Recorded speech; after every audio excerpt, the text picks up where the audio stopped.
چقدر نیاز داریم راستتانه بگوی به علمای ربانی. چقدر نیاز داریم. کجاست علم ربانی؟ دنیای کفر مراکز اسلام بدنام میکنه، نامهای متنوع سرش گذاشت. تروریست است، اینجا تروریسم تربیه میشه، اینجا افراطیت است. قریب است که ممالک اسلامی کلشان در کام اینمی دموکراسی بیدینی بروه و همیتون مستغرق شوه. قریب است. مدارس گم شد. اولادت کجا بره؟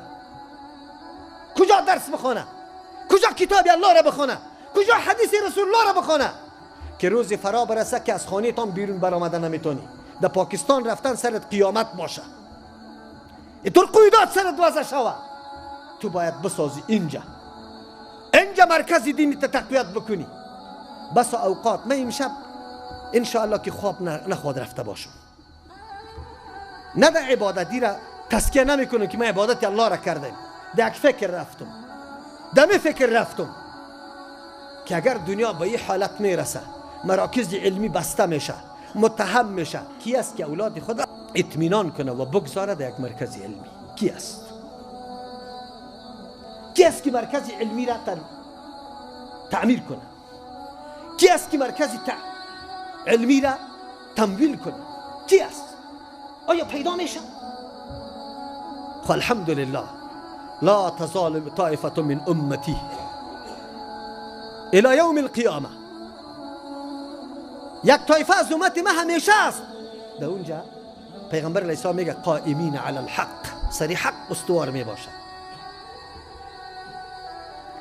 تا روز قیامت، که کسایی که اراده ذلت از یار داره ذلیل کنه نمیتونه، برای از یار نقصان رسانده نمیتونه. الله سبحانه و تعالی صفات دما و شما پیدا بکنه که سر حق قائم باشیم و بتانیم مراکز خود تعمیر کنیم، آباد کنیم، کمک کنیم، گپ نزنیم در مقابلش، تخریب نکنیم، نادرست توجیه بری مردم ندیم. بزرگترین دسیسه امی است که جامعه ما را به عالم بسازه.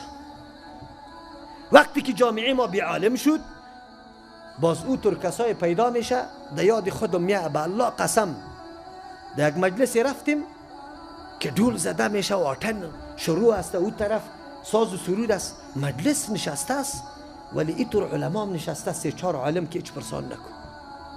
پرسان که اون مولیسی اون بله یا خطیب است، اونو ترجمه هم داره، اونو بسیار عالمی برجسته است. فهمیدم. بیایید از یادتان نره علمای ربانی را پیدا کنیم.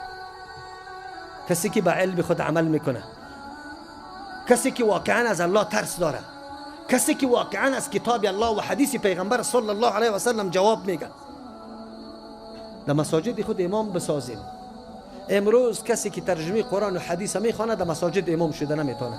حالت ما به یه حالت رسیده که کسی قرآن و حدیث میگه او وهابی است و از دین برآمدگی است و بی دین است، او ملحد است، او باید امامت نداشته باشه.